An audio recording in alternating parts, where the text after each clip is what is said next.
Back with another episode of the Filmaholic. Today we're going to be talking about our top 10 favorite performances of the decade. Now, with this list, we're not doing necessarily what is the top 10 best performances of the decade, because that would be like, really honestly, the reason I didn't want to do that is because I don't really want to just talk about some of the performances I think are the best, but are, just not my favorite. So I wanted to talk about my favorite. So that's what we're doing here. From 2010 to 2019. Abel, do you want to go ahead and throw your first one out there? All right. Number 10, Adam Driver. Okay, so you, by the way, so you have yours 10 through 1, or do you just have, because I didn't really make a list like that. I just kind of like, they're all there, except my favorite. I have a favorite, and the rest are just kind of in my top 10. Just because there's so many, let's just, this is just my top 10, like nothing, like no specific order, just there. Okay. So let's just, just like no specific order, but still a number. All right, number 10, Adam Driver for Marriage Story. That was it's in my honorable mentions here, but it didn't make my favorite performance. Well, I cried 4 times. I don't know, man. We already talked about his performance, so I really don't need to add anything. We talk about a lot about it. Like, I mean, the dude's just a hella good actor. One of the best performances this decade, or whatever. So yeah, it was incredible. And if we were talking, if I was making my personal, like, or not, just if I was making a list about best performances, I would definitely include him in Marriage Story, but it didn't make it into my favorite list. However, the first name I'm going to throw out is Adam Driver for playing Ben Solo / Kylo Ren. One of my favorite movie characters. I thought he nailed that role, perfectly cast as the son of Han and Leia. And he played this character 3 times, even though one of those movies were not good. He was the standout. He was still amazing in that film. All 3 he was really good in, but Last Jedi especially, his performance was exceptional in that. His performance has been Solo. This guy. All right, number 9. Oscar Isaac for Inside Llewyn Davis. This man literally makes me question God every day. Because Oscar Isaac is fucking talented as hell. He can act, he can sing, but just his performance alone is really well. I enjoy it just because you get to listen to him sing, but also it's like, I don't know, I really like he has that. Like, he's funny into it, but I think he's like sarcastic, mean, funny in it. So, and I like that. Okay. The next one I'm going to say is Brie Larson as Ma in Room.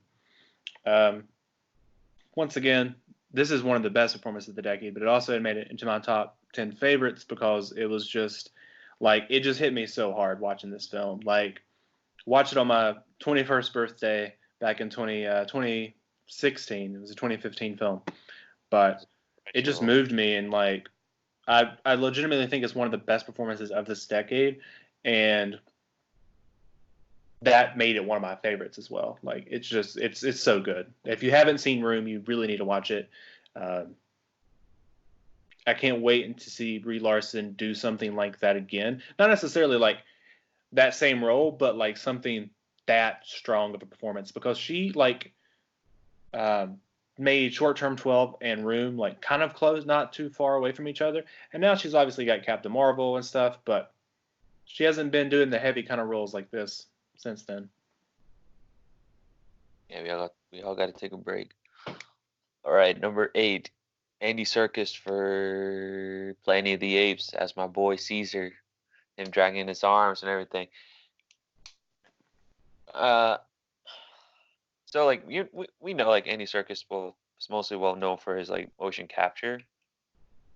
Yeah. But, like, his portrayal like of like Caesar is just something that really just like, I mean, it's fantasized, well, not fantasized, but like amazed by it every single time. So like, just like the Planet of the Apes trilogy is one of my favorite trilogies of all time.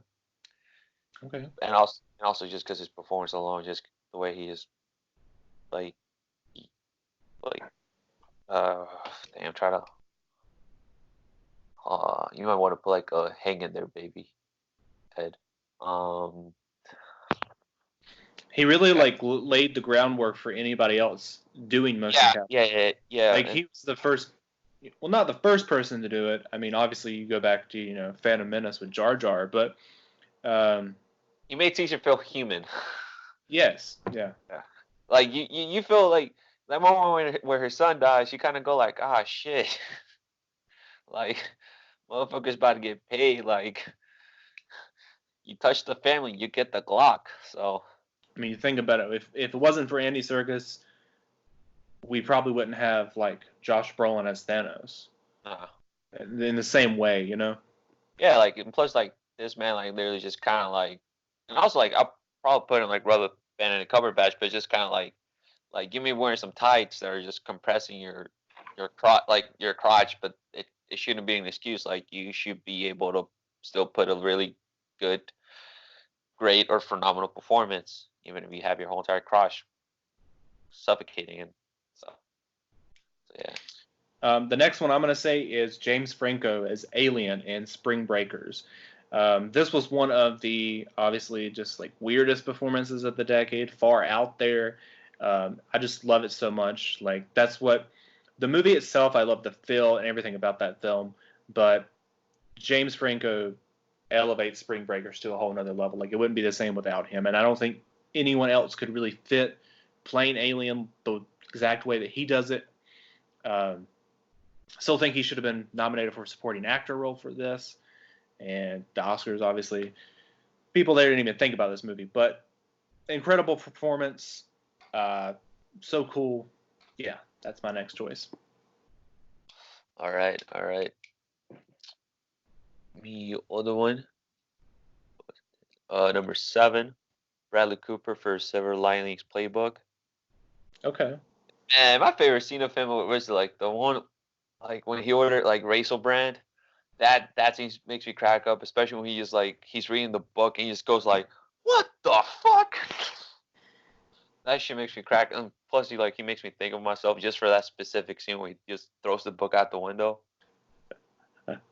So like, also like, was it his woman issues that part too? So like, I just found the character relatable and his performance was really really well done. That brings me to my next one, and that is Bradley Cooper as Jackson Maine in A Star Is Born. Uh, Once again, it's one of the best performances of the decade, but it's my favorite just because just the emotion that I felt from his performance, how layered it was, how good of a just good a performance it was, um, and it was something I hadn't seen like Bradley Cooper do before, that type of role. So yeah, that's my next choice. All right. Shit. My next choice will be Emma Stone for La La La La Land. Okay, I also have that as my next choice. Okay. So kind of both All talk right. about that here. I just felt this woman was just playing herself, to be honest. You think so? I really felt like she was playing herself. It was just kind of like, all right, remember we got rejected and called ugly? All right, there you go. In action. I don't know. It felt, I don't know. She just felt relatable. Even if, I definitely agree. And someone yeah. who like wants to make it in Hollywood, not as an actor, but just make it in Hollywood. This was a relatable performance, and something you could connect to. I wouldn't just say like you're just making what she was doing, but I think like in any aspect of life, you can just relate because like there's always that one thing in life you want to do, but you're not sure if you're good enough or you're not sure if you'll make it, even if you are, uh, even if you think for yourself to be great, like yeah, whether it's acting or like being the best accountant or whether being the best NFL player of all time or whether being like the next Messi is just it's just frustrating. You're going to face a lot of rejection to that. So, Definitely. all right, Um, sir. you can go ahead and say your next one because we both did that one. Okay.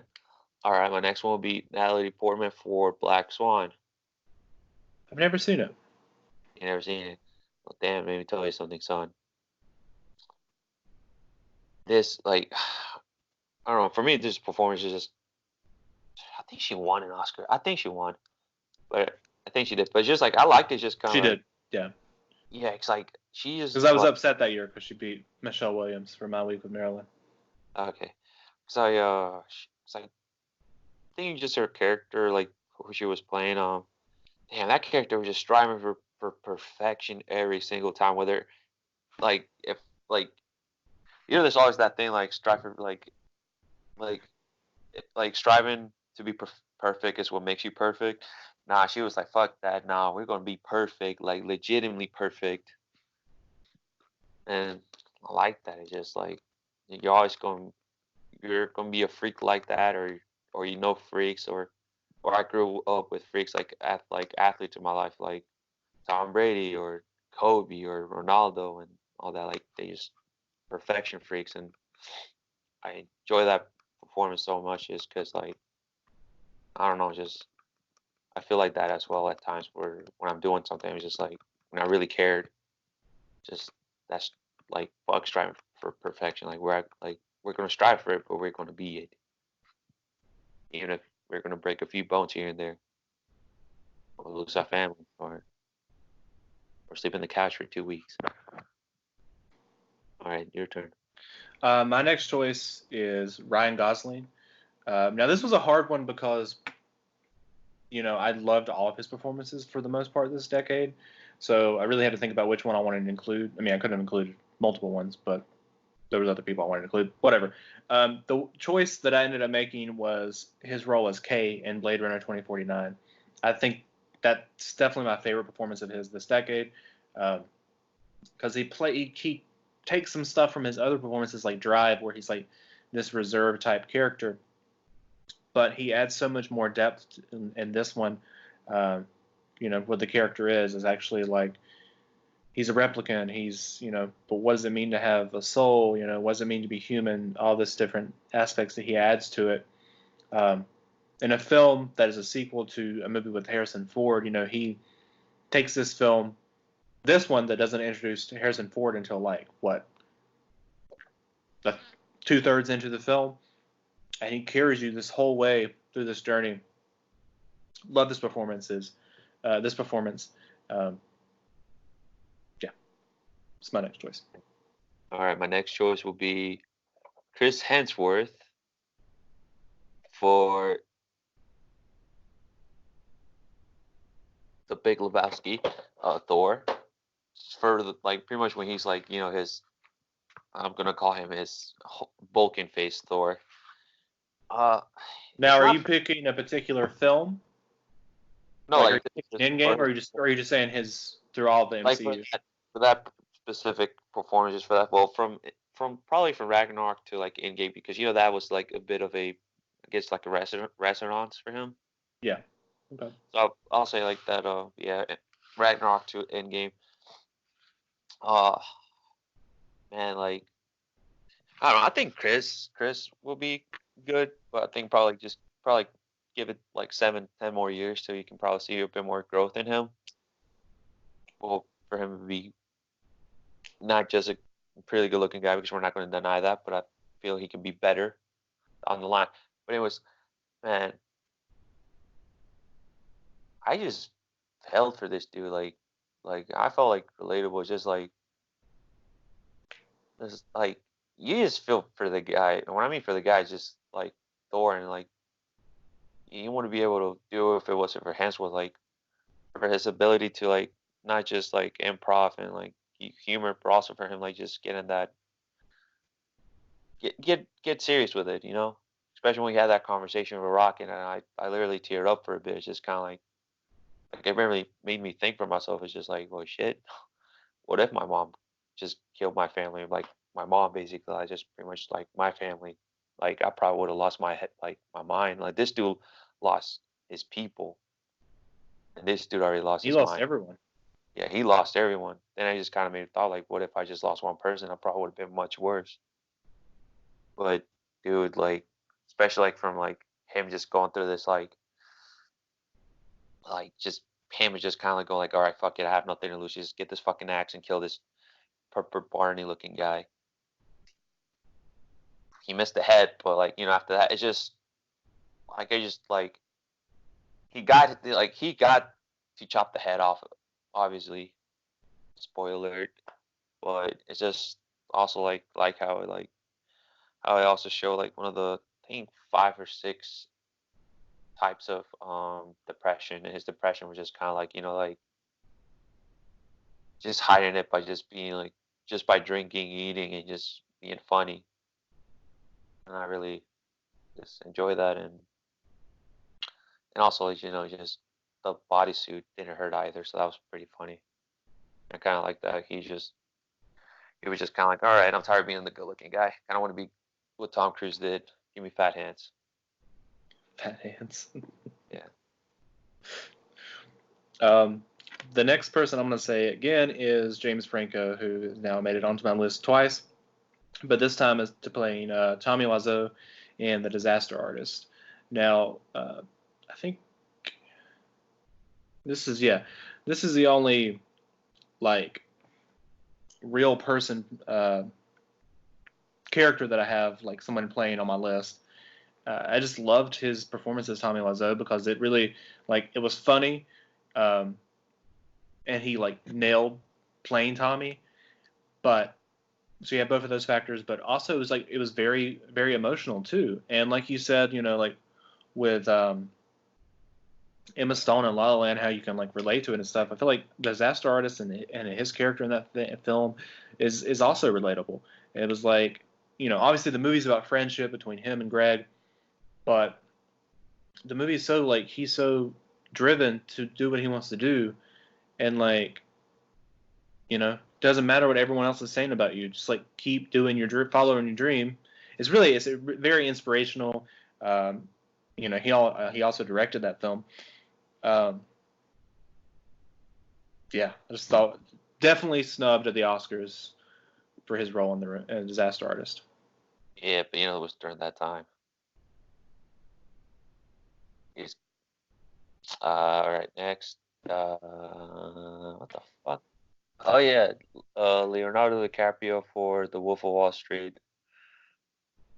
Okay. Shit, man. Man, I hated this dude. Like Jordan, but then at the same time, like I want to be him. Yeah. Like I hated him, but there were moments like I literally wanted to be him. So I was like damn. What moment did you want to be him?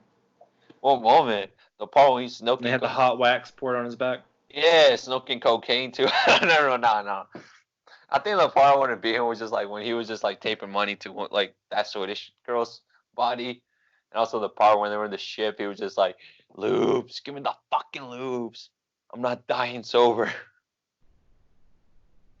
Especially like what is it when he's getting to the car and he's just like, "How the fuck this baby? Like, how does he do it?"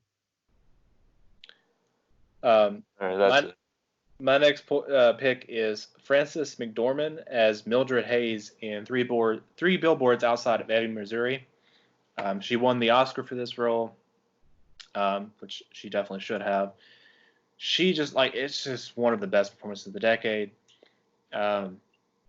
It's so emotional, but she's also like hilarious in this film. Like her lines is so well delivered.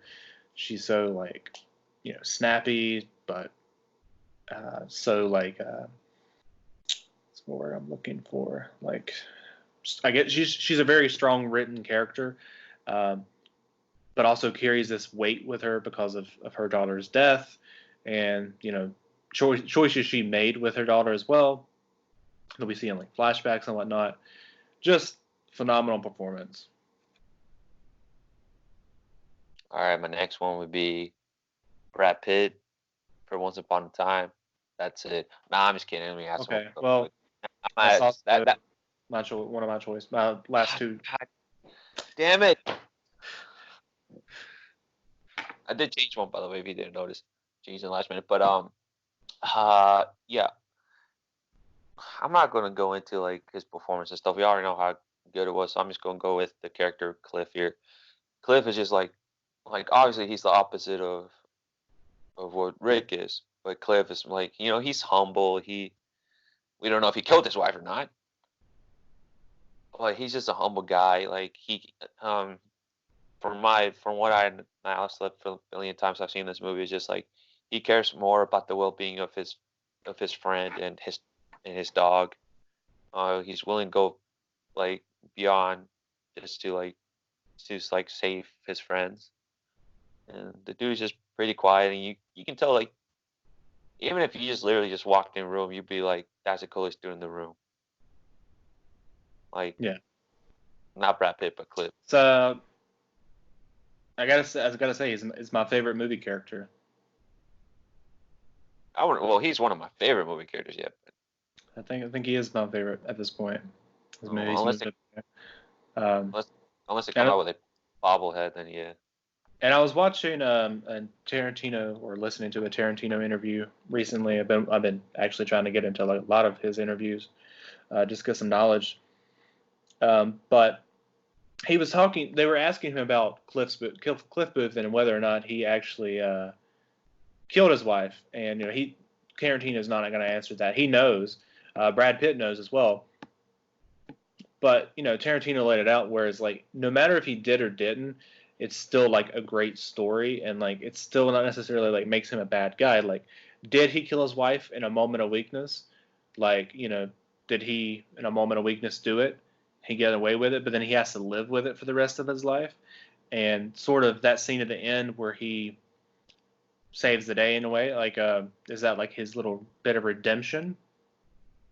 Or did he not mean to kill her? Maybe it was an accident. Maybe the gun went off by accident and killed her. Maybe he was thinking about it, but then didn't do it and it accidentally went off.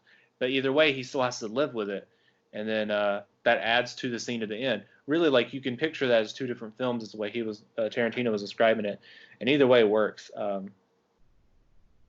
keep going back and forth on what I actually think, but I bet Tarantino was like, listen, man, I'm a genius. This movie's just great, okay? Doesn't matter if you killed him or not, okay, man. all right, all right. Now where are my feet? But yeah, I'm still waiting for that pop though. So Well, they just opened up a pop store on Hollywood Boulevard, and it's said to have like exclusive pops that they don't have other places. So I'll be on the lookout for you. all right. Yeah. So I have one more. You have one more pick? Yeah. Okay. Go ahead, go. You go. I'm gonna go ahead and go since you named the last one. My final pick is Sam Rockwell as Officer Dixon in Three Billboards Outside Ebbing, Missouri. Honestly, just go like this film in general has like perfect performances. Whether it's Sam Rockwell, Francis McDorman, and Woody Harrelson, they all give like perfect performances, and they're all characters that are flawed. But the film shows them in different lights. Like you see them in all their flaws. It doesn't paint them as good people. It doesn't paint them necessarily as bad people. It's just like they're people. Now, obviously, Dixon has a lot of flaws, right? Like he's racist. He is. That's what his character is. But he also does good things in the film, and his performance was incredible. He won the best supporting actor for it. He definitely should have. It's Mildred's story, Three Billboards for the most part, but like he steals the show. I think like you're so invested in like watching his character move throughout the story, and like I said, it shows him in his different flaws, but he also has so much emotion in it, and he has so many comedic moments, even if they're dark comedic moments. My favorite one where he's just like, man, fuck this. He's turns around and goes around town. He's throwing a fucking rampage, going all Yeah, Rambo. when he throws that guy off the out the window. Yeah, I remember just going like, oh shit. And the cop is just like, huh, huh, huh. Did that in front of your boss. All right. My last one would be from, in my opinion, the best working actor in the game right now, Jake Gyllenhaal, for his performance in Nightcrawler. And he got fucking snubbed for a nomination. I hate the goddamn Academy. The performance was the performance was okay, but I think took it a little too far. My ass. I think it was it was little bit too much for me. You don't appreciate good art, weird art, okay? I'm just fucking with I you. was I'm just about to fucking, fucking just you. fucking with I you. was, dude, No, yeah, I was Jake about to Gyllenhaal, God, like beat that's your one of my ass. honorable mentions. Like it almost made it to my list, and it definitely, if I was making just a list of top 10 best and not just trying to put in some of my favorites as well, Jake Gyllenhaal would be on the list. Man, it's just like, well, obviously, how you say, he went, like, like beyond, which we know he didn't have to, but he still did anyway. But like, man, it's just like the character alone is just like you remember when he was going like looking for a job, right? And the dude was just like, I don't hire fucking thieves. And then the Yeah, dude, yeah, then he goes back and fucking like buys some stuff for him. I'm just like that moment was just kind of like it was just like, dang, like this is just like humanity, just like a fucking bunch of hypocrites. Like you're not willing to hire thieves, but you're willing to have thieves as one of your buyers.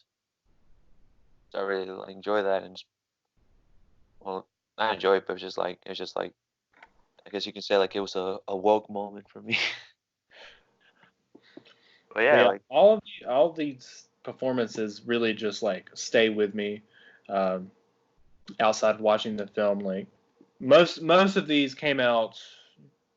The only one that came out in 2019 was Brad Pitt as Cliff Booth, but I mean I know that performance is gonna still hold up because I mean Aldo still holds up. That would be one of my favorite performances of the 2000s, um, which maybe we'll do it some other time. But I was literally about to put Tom Cruise from Tropic Thunder, but I was like, oh, that was from different decade. 2008. Yeah.